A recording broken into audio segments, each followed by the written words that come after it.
I will find something to criticize, I will find something to improve, but for 99% of all rowers on the planet, this is going to be the dream goal to row like this.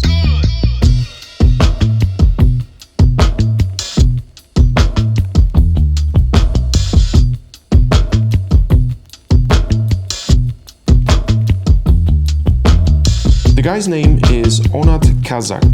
He's from Turkey. Rows for Istanbul Fenerbahce. I hope I pronounced that club's name correctly. It's a well-known club. I've heard of it, definitely.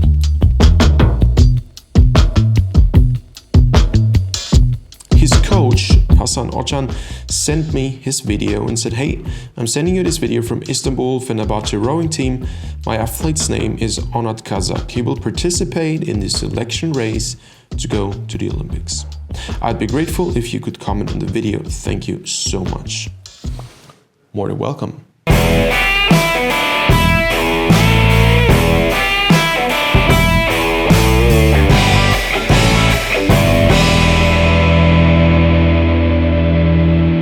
I know that what I'm doing right now may sound a little cheesy and flattering, but this is just really good stuff. I mean, really good stuff. I want you to follow this slow motion video from the start. I'm gonna play it in live speed. I know this is not high intensity pace. High intensity pace would be a different ball game. I'm well aware of this, and I'd be very curious to see the same rower doing something at race pace, because this is where the true deficiencies usually show. But for steady state rowing, this is phenomenal. So let's look at some of the details.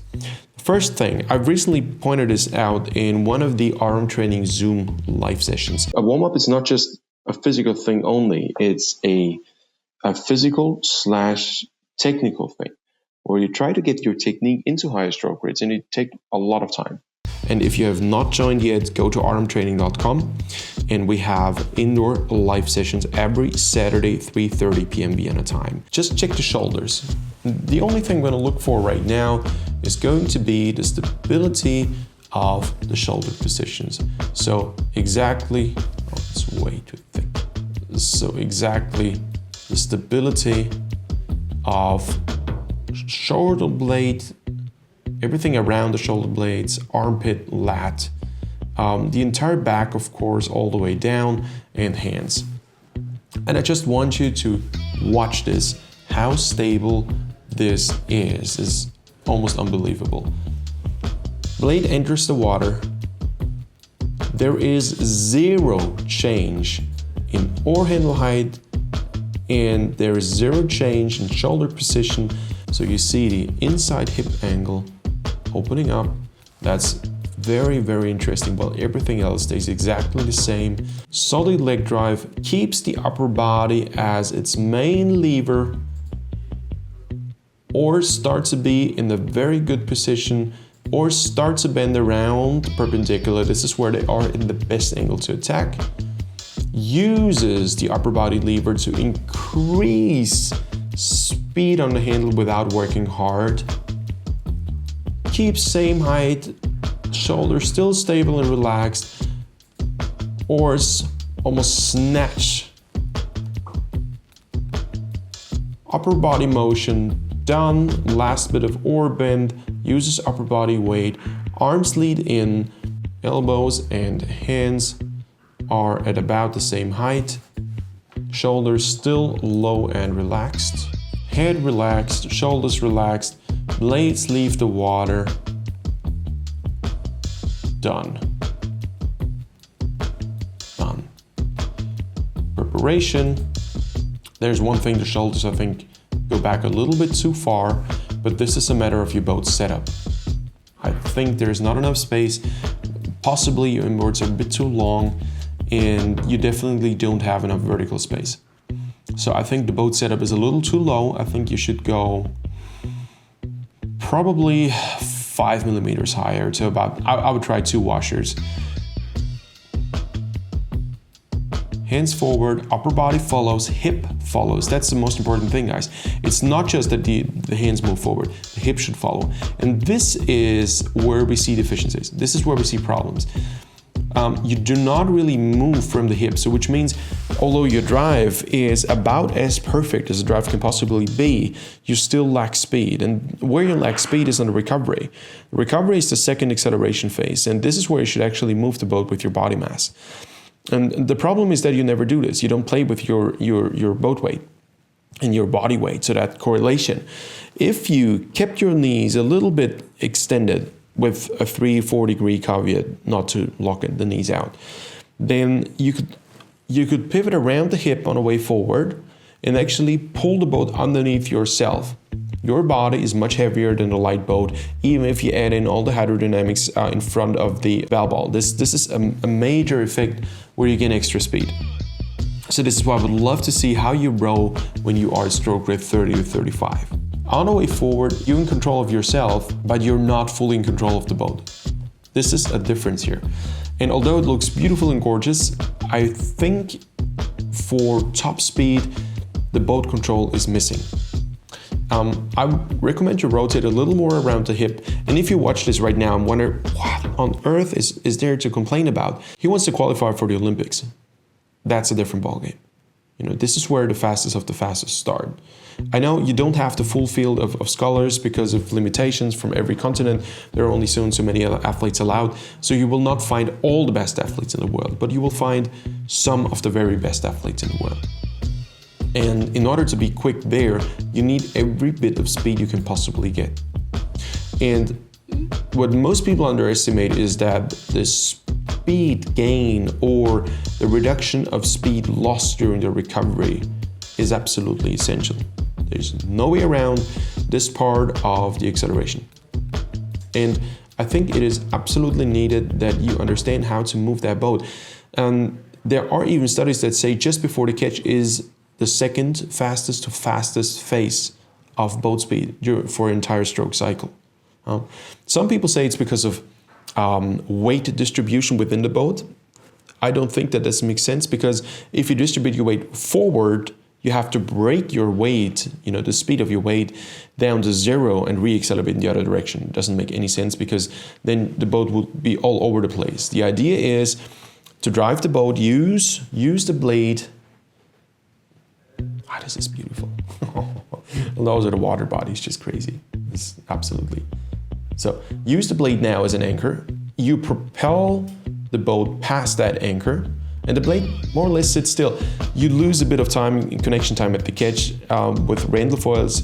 Even that would be optimized. And now it's not the blade that is the anchor. You shouldn't slide forward. You should try to sit still. Position your hip in a way where you can pull the boat with your feet, heels and toes underneath yourself, you using your mass anchor to propel the boat in the direction of travel. And if you do this, you are super, super fast here. And as you don't move your body actively forward, which is what I don't recommend to do, you are super relaxed because you just let the boat come towards yourself. Dropping the blades is too much. So a coach once posted on YouTube, it's awesome comment by the way. It's like the blade are being sucked in by the water. And then you play that game with propelling the boat past the blade again. And I think Onat, this is exactly what you're possibly missing to be amongst the very, very best. And I think besides the recovery, that you don't have enough space, you see it also that the blades are pretty close to the water because you're not in control. Your upper body weight is too much on the rear end of the seat and your hip is not actively pointing forward.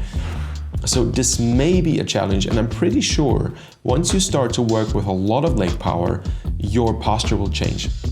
I'm pretty sure that the moment you start to do high-speed rowing, you will not be able to keep the same posture because the way you position your body is not as efficient as it could be, simply because a part of your back is pointing the wrong direction. And I'm referring to this part here, which points more or less straight upward backward, and the rest of your body pointing forward. So this is where there's a gap. Nobody's perfectly straight, don't get me wrong, that's all right. But there is a bit of a difference, and I think it is largely caused by your hip not being in the right position. So I think you are able to keep that position because you are in low steady state. And now it's about rotating the hip, making sure you are in control of the boat from the hip on. But I do think the way you row is mostly, you basically have two sections in your body right now. It's the way it looks. So section 1 would be legs to hip. Then there's a little break. That's this part right here. This is basically the part where you have to hold a lot with your muscles. And this is where you potentially run the risk of having back injuries, long or short. Especially if you do this on the linear drive erg, it's almost guaranteed you will have issues. And then you have the upper body section, which is perfect, absolutely perfect. So I see the greatest problem actually only right here. So this part, this is where there's the weak link. So this is where you need to connect everything with a rotation around the hip, and the rotation around the hip has to be done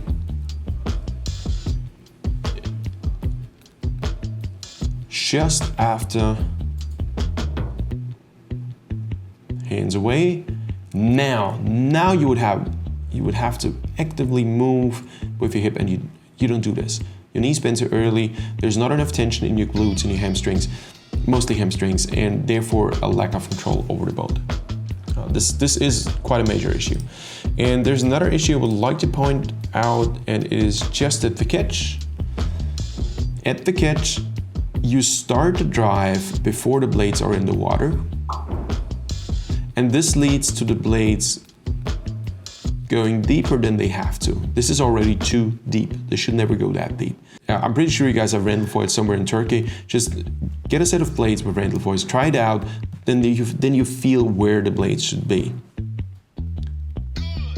It is almost perfect, but not quite. And you have to consider you're doing this with about 18 strokes a minute, if I'm not mistaken right now.